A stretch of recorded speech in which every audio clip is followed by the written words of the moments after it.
I never imagined that settling into Crestview Heights would spark an ongoing clash of wills with the most self-important woman I had ever encountered. At first glance, the community appeared ideal.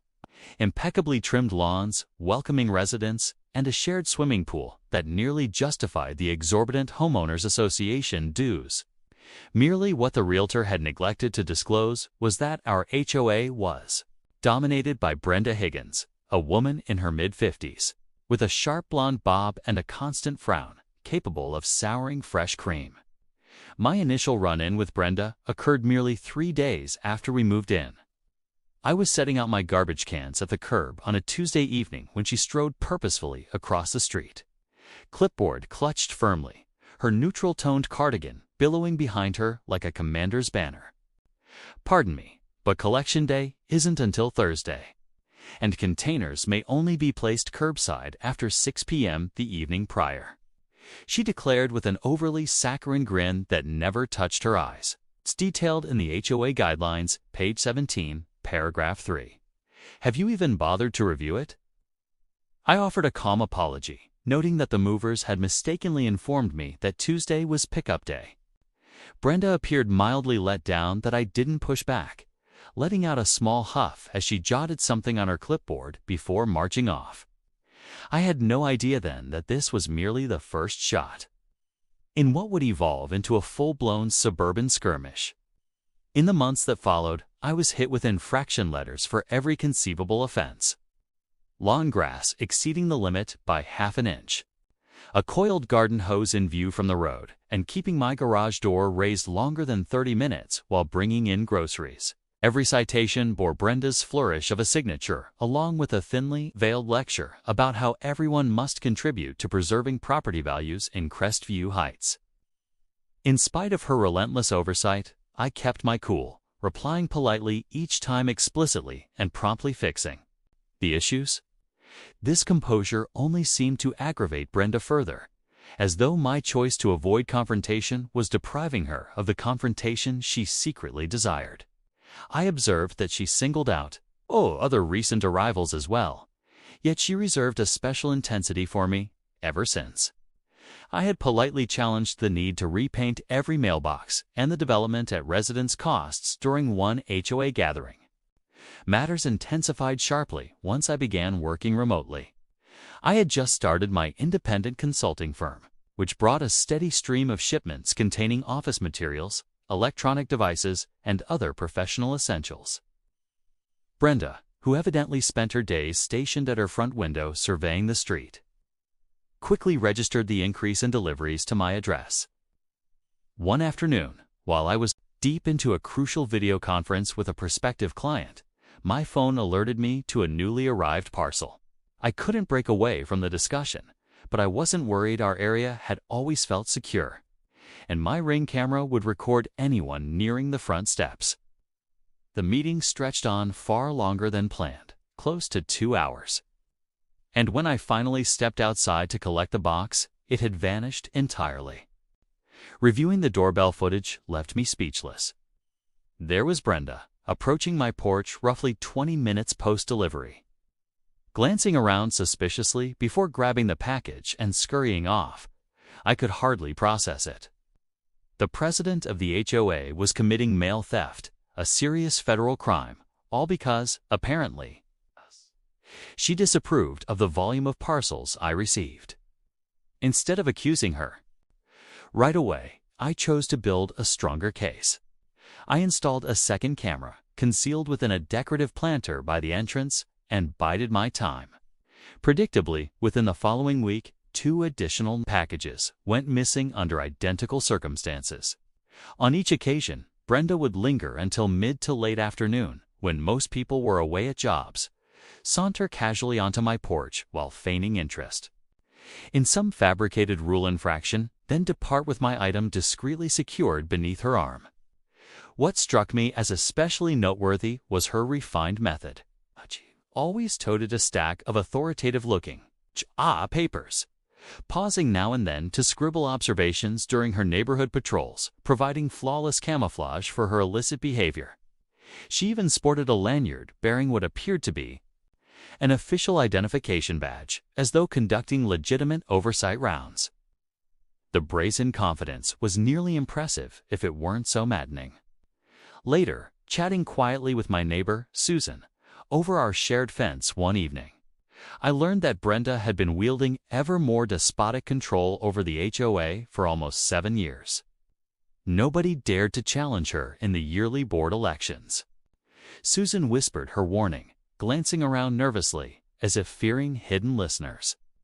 The previous resident who attempted it abruptly saw their fencing modification request rejected. Their pool privileges inexplicably canceled, and their kids prohibited from using the community playground due to supposed misconduct. After the third theft, I possessed irrefutable proof. I reached out to the authorities and submitted a formal report, presenting them with unmistakable video recordings of Brenda pilfering my deliveries on several separate instances. The responding officer appeared simultaneously entertained and horrified, remarking, "We've handled plenty of homeowner squabbles in the past, but an HOA president committing package theft is certainly a first for us."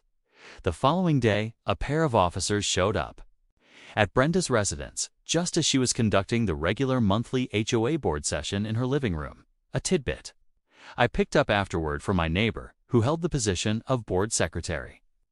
He recounted that Brenda went ashen when the officers outlined the purpose of their visit, stammering excuses about how she was merely seizing unauthorized goods, which she claimed was within her authority.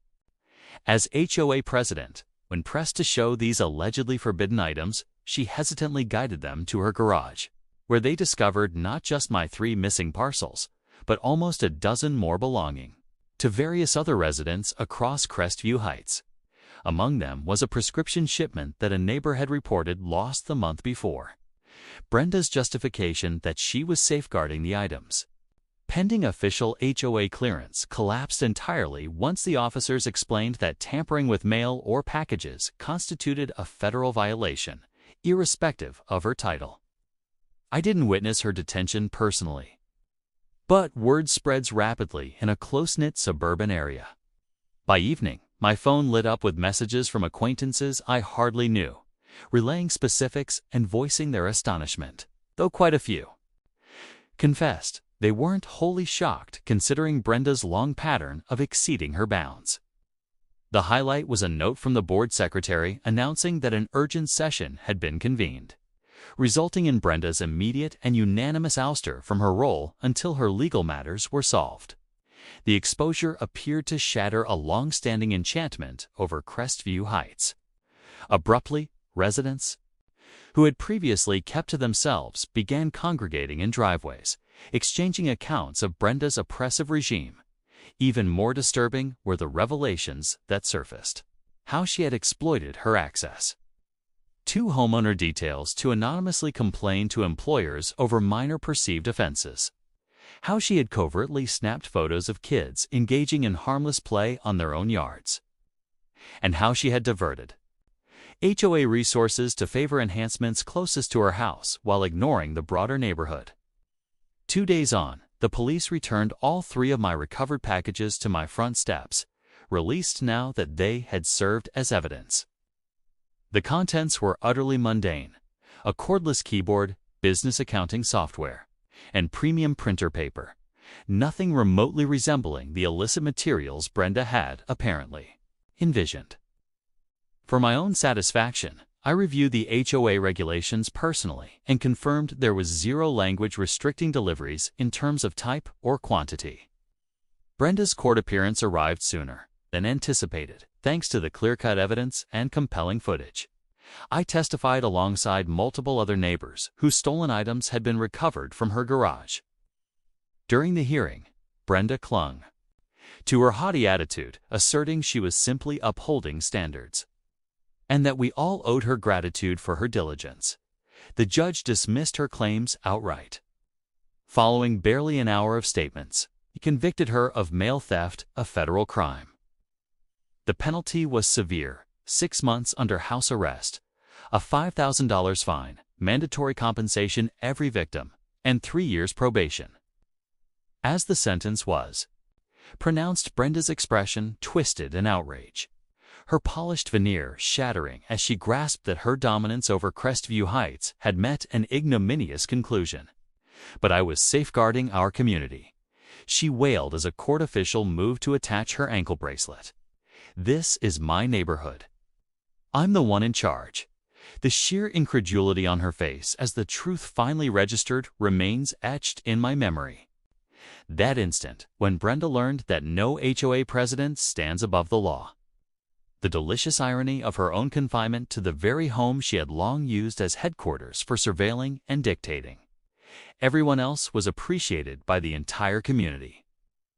With the monitor secured, she could no longer roam the streets hunting for infractions. And Crestview Heights exhaled in unison. What followed was extraordinary. Our subdivision underwent a profound change. The initial HOA meeting without Brenda drew unprecedented turnout. Key, and we selected a varied board committed to fostering connection instead of rigid compliance. The rules were streamlined from a daunting 87-page tome to a sensible 15 pages of practical directives. The harsh penalty structure gave way to neighborly dispute resolution. The yearly block party, which Brenda had axed 3 years earlier over noise complaints, was joyfully revived. My consulting venture thrived, and I earned a reputation, not as the agitator who toppled Brenda, but as the spark that reawakened. True camaraderie in Crestview Heights. Deliveries now reach my door without incident, often greeted by cheerful gestures from residents who at last feel at ease in their own spaces. Interestingly, the property values Brenda fixated on preserving have risen since her exit. Evidently, buyers prefer a welcoming environment over one of perpetual scrutiny. The ultimate vindication arrived 6 months afterward. Once her house arrest ended, Brenda discreetly listed her house and relocated without a word to anyone. The incoming family hosted a welcoming open house gathering for the whole block, an event that would have triggered countless citations in Brenda's day. As I enjoyed lemonade in their yard, observing kids romping freely while parents conversed without anxious glances around, I couldn't suppress a grin at how one individual's collapse had unlocked freedom for so many others.